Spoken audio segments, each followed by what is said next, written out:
हर हर महादेव दोस्तों, कैसे हैं आप सब लोग। मैं शिव शक्ति से प्रार्थना करूंगा कि आप सभी लोग स्वस्थ रहें और मस्त रहें। दोस्तों, क्या आपने कभी महसूस किया है कि आपका जीवन बाहर से ठीक दिखता है, लेकिन भीतर से कुछ चुपचाप बदल रहा है। लोग वही हैं, घर वही है, काम वही है, फिर भी आप पहले जैसे नहीं रहे। आप हंसते हैं, लेकिन भीतर कोई चुप है। आप भीड़ में खड़े होते हैं, लेकिन भीतर से अकेले होते हैं। दोस्तों, अगर ऐसा हो रहा है तो इसे कोई कमजोरी मत समझिए। हो सकता है यह भगवान शिव की कृपा की शुरुआत हो। लेकिन सावधान दोस्तों, शिव कृपा फूलों की तरह नहीं आती। वो पहले हिलाती है, तोड़ती है, खाली करती है, और 90% लोग इसी चरण को दुर्भाग्य समझकर वापस लौट जाते हैं। अपनी साधना को, अपनी तपस्या को बीच में ही छोड़ देते हैं। दोस्तों, आज हम जानेंगे शिव कृपा के 10 चरणों के बारे में। अगर आप इनमें खुद को पहचान लेंगे तो समझ लीजिए दोस्तों, आपकी यात्रा शुरू हो चुकी है।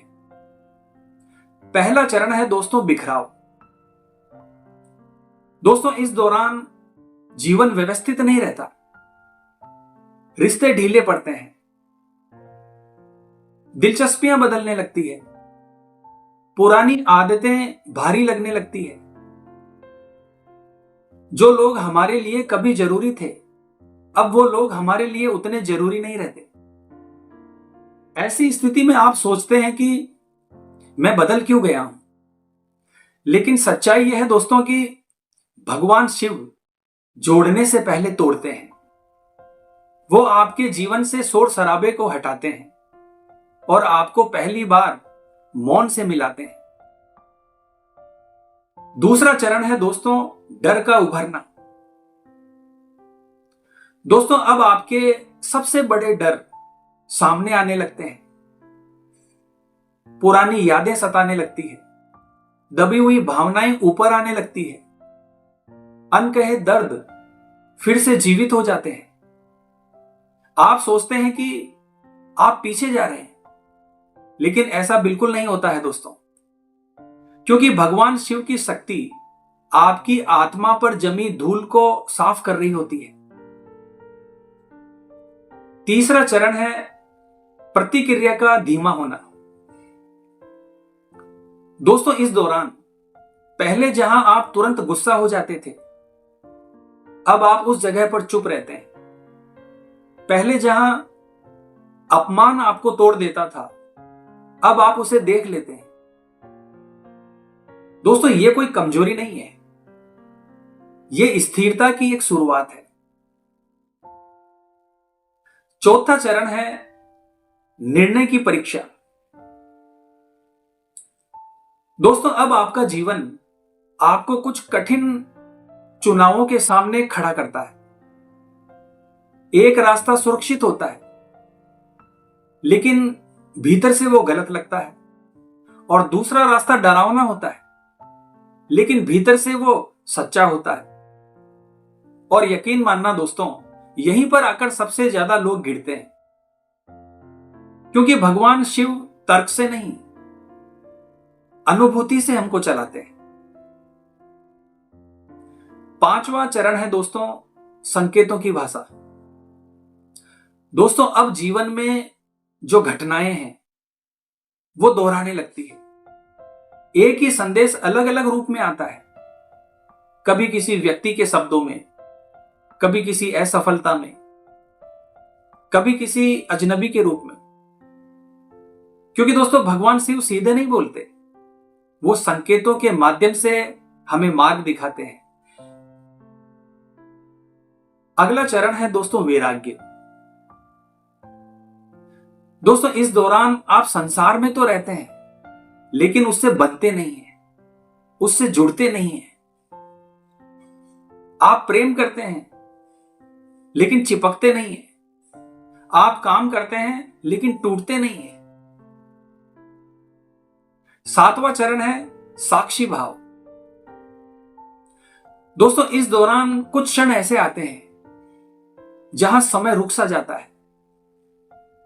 ना इच्छा होती है, ना किसी प्रकार का डर होता है, बस एक गहरी उपस्थिति होती है। आप समझ ही नहीं पाते हो कि यह सब क्या था, लेकिन आप जानते हो कि कुछ तो हुआ है। 8वां चरण है भय का टूटना। दोस्तों, अब जो डर होता है वो आपको नियंत्रित नहीं करता। आप निर्णय से डरते नहीं हैं, आप स्पष्टता से चलते हैं। लोग नाराज होते हैं, कुछ रिश्ते छूटते हैं, लेकिन आपके भीतर एक गहरी शांति होती है। नेक्स्ट चरण है दोस्तों सूक्ष्म अहंकार का विघटन। दोस्तों, अब आपका जो अहंकार है वो अहंकार नहीं रहता। जो आपका अहंकार है, जो सूक्ष्म अहंकार है, वो टूटता है। मैं सही हूं, मैं समझदार हूं, मैं आध्यात्मिक हूं, ये भाव धीरे धीरे गिरने लगते हैं। आप पहली बार खुद को बिना लेबल के देखते हैं।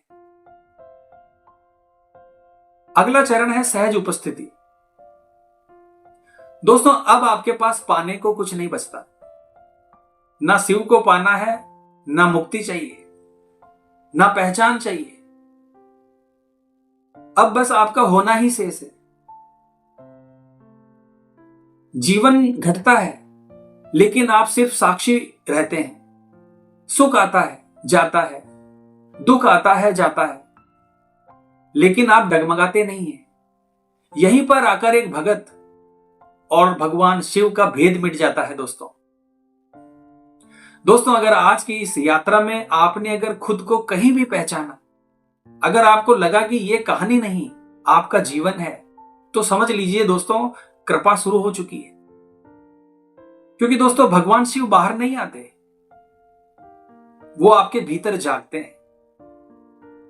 और जब भीतर से जागरण होता है तो बाहर की दुनिया वहीं रहती है, लेकिन देखने वाला बदल जाता है। तो आज की वीडियो में बस इतना ही दोस्तों, वीडियो में दी गई जानकारी अगर आपको उपयोगी लगी है तो वीडियो को लाइक और चैनल को सब्सक्राइब कीजिए।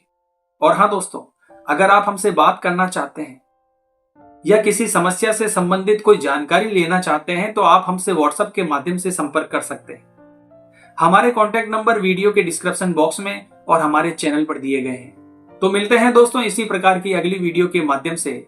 जय मां अम्बे, जय श्री कल्याण।